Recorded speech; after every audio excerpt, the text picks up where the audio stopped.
Hello friends, नमस्ते। चलिए, जो आज का हमारा टॉपिक है, काफी दिनों बाद हमने संविधान का टॉपिक लिया है और इससे पहले हमने संविधान के लगभग सभी पार्ट्स पूरे कर लिए। अब अंत में कैबिनेट मिशन बचा है और उसके बाद में लॉर्ड माउंटबेटन योजना है, वो हमने एक वीडियो में पहले कर ली थी। तो ये लास्ट टॉपिक है संविधान संबंधित, कैबिनेट मिशन योजना 1946।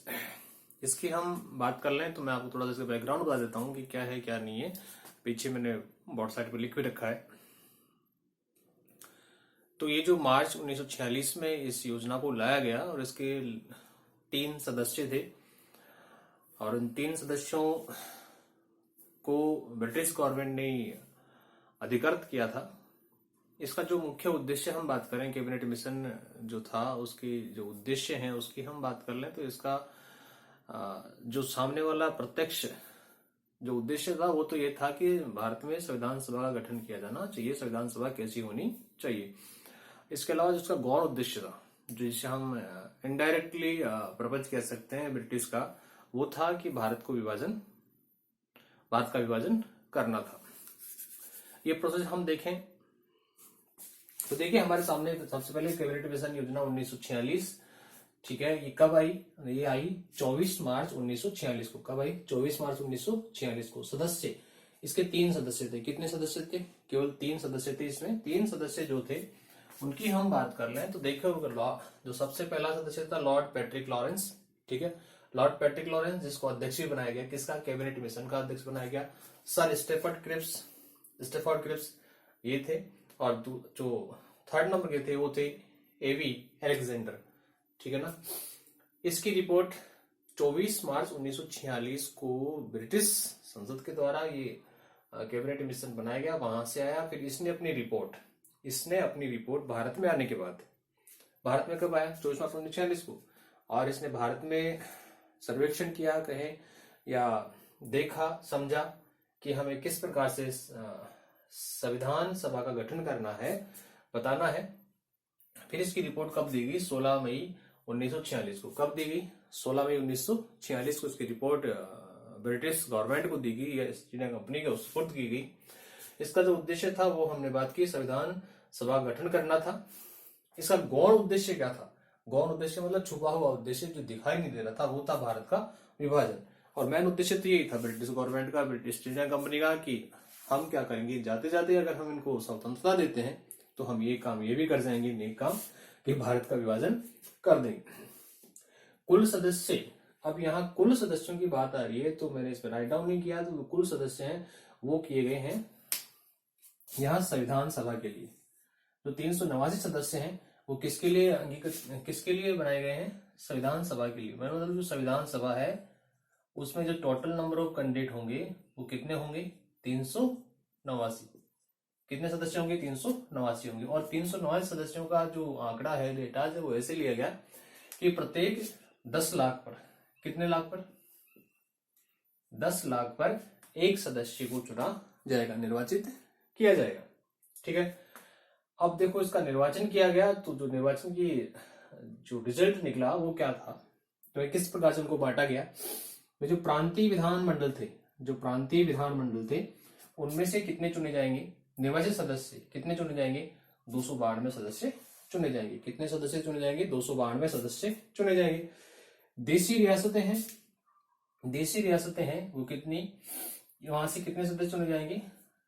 93 सदस्य, 93 सदस्य वहां से चुने जाएंगे। और जो 4 सदस्य जो बचे हैं वो कहां से? कमिश्नरी केंद्र शासित प्रदेश, मतलब जो ब्रिटिश गवर्नमेंट के डायरेक्ट अंडर में हो। ये तो हुई ये बात। अब हम बात कर लें कि जब ये चुनाव हुए, ठीक है, जुलाई 1946 में जब चुनाव करवाए गए,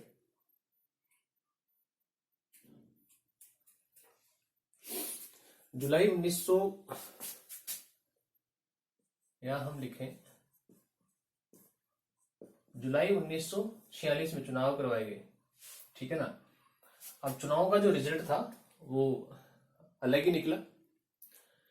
यहां 296 कितने? 96 296 का परिणाम निकाला गया। अब इसमें से देखो क्या है, जो कांग्रेस थी उसको तो मिली 208 सीटें,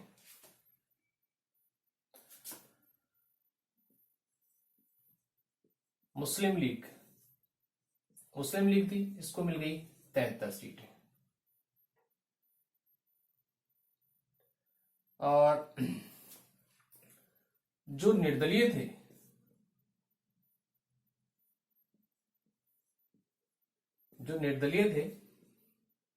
उन्हें मिल गई 8 सीटें।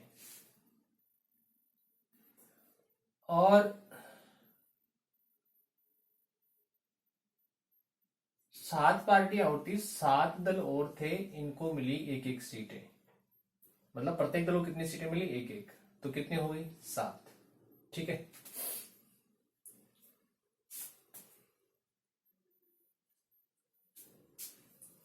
तो टोटल नंबर की हम बात कर लें,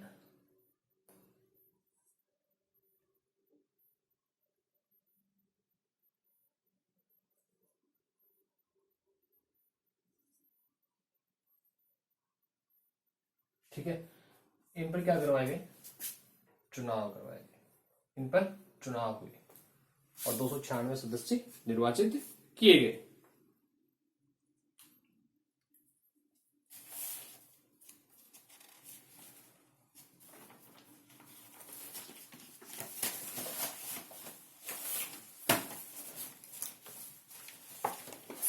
कुछ पार्टियों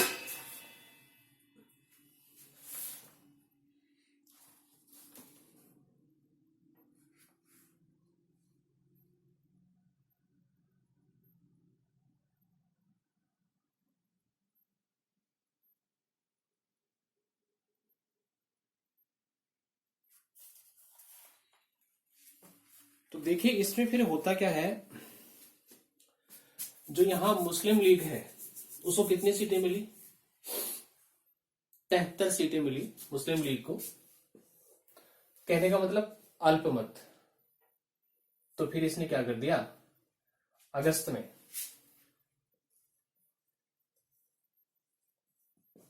1946 में किसका बहिष्कार कर दिया? संविधान सभा का इसने क्या कर दिया? बहिष्कार कर दिया। संविधान सभा का बहिष्कार कर दिया, किसके द्वारा? मुस्लिम लीग के द्वारा। और एक सुनियोजित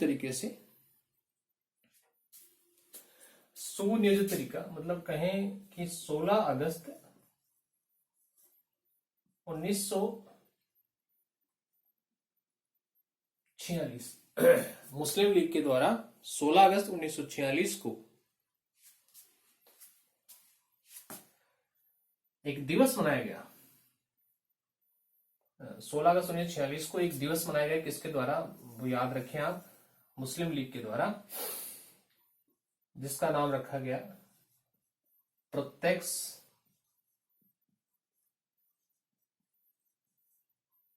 कार्यवाही दिवस।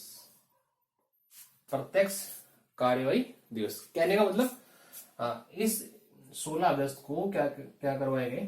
दंगे करवाए गए, या कहें दूसरी भाषा में सांप्रदायिक तनाव। सांप्रदायिक तनाव को बढ़ा दिया गया।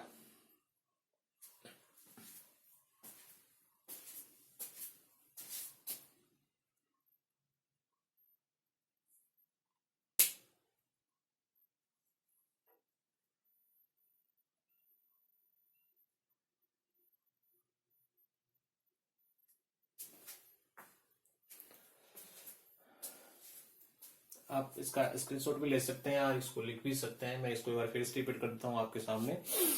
कैबिनेट मिशन 1946 जो है वो 24 मार्च 1946 को आया और हमारे भारत में इसका 24 मार्च 1946 को आगमन हुआ। इसके जो सदस्य हैं 3 सदस्य इसमें बनकर आए। इसमें लॉर्ड पैट्रिक लॉरेंस अध्यक्ष हुए, सर स्टेफर्ड फोर्ड और एबी अलेक्जेंडर ये इनके साथ थे। मतलब कहें कि कैबिनेट मिशन में कुल कितने सदस्य थे, तो हम कह सकते हैं कि 3 सदस्यों का ये एक दल था।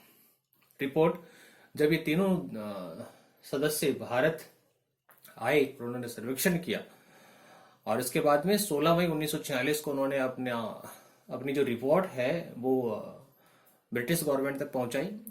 इसका जो कैबिनेट मिशन के जो आने का उद्देश्य था वो था संविधान सभा का गठन करना, लेकिन इसका जो मेन उद्देश्य था, अप्रत्यक्ष जो पर्पस था वो था भारत का विभाजन। इसके अकॉर्डिंग इसने संविधान सभा के गठन के लिए कुल सदस्यों की संख्या 389 डिसाइड की, और इसको डिसाइड करने का जो तरीका था वो था कि 10 लाख पर एक प्रतिनिधि चुना जाएगा, और प्रांतीय विधान मंडलों से निर्वाचित जो होंगे वो कितने होंगे, 292 होंगे। देशी रियासतों से जो होंगे वो 93 होंगे, और कमिश्नरी केंद्र शासित प्रदेशों से कितने होंगे, 4 होंगे। फिर चुनाव करवाए गए जुलाई 1946 में, जिसमें 296 सीटों पर चुनाव हुए, जिसमें कांग्रेस को 208 मिली, मुस्लिम लीग को 73, निर्दलीय 8 मिले, और 7 अन्य दल, उनको कितनी सीटें मिली, 7। अब 7 जो अन्य दल हैं उनके मैं नाम लेना चाहूं तो मैं बता दूं आपको। एक तो है यूनियनिस्ट पार्टी, यूनियनिस्ट मुस्लिम, कृषक प्रजा पार्टी, अनुसूचित जाति परिसंघ, सिख गैर कांग्रेसी, साम्यवादी, ये 7 अन्य पार्टियां हैं। कुल मिला के 296 सीटें इनको मिली हैं। लेकिन इस संविधान सभा का जो था बहिष्कार किया गया किसके द्वारा, मुस्लिम लीग के द्वारा। और उस मुस्लिम लीग के जो संचालक थे या अध्यक्ष कहें, मोहम्मद अली जिन्ना, उन्होंने इसका बहिष्कार किया। और बहिष्कार करने का सबसे बड़ा कारण उन्होंने बताया कि हमें क्या नहीं मिला है, स्पष्ट बहुमत नहीं मिला है, अल्पमत में है, और उन्होंने इसका बहिष्कार कर दिया। और बहिष्कार के तौर पर उन्होंने क्या किया, भारत में दंगे करवाए, और प्रत्यक्ष कार्रवाई दिवस के रूप में उन्होंने भारत में दंगे करवाए, दिवस मनाया, प्रत्यक्ष कार्रवाई दिवस। कब मनाया गया, 16 अगस्त 1946 को मनाया गया। तो डियर फ्रेंड, ये था हमारा आज का वीडियो। जो अगला पार्ट है हम कल देखेंगे। आज के लिए इतना ही, तब तक के लिए धन्यवाद, नमस्कार, जय हिंद, जय भारत।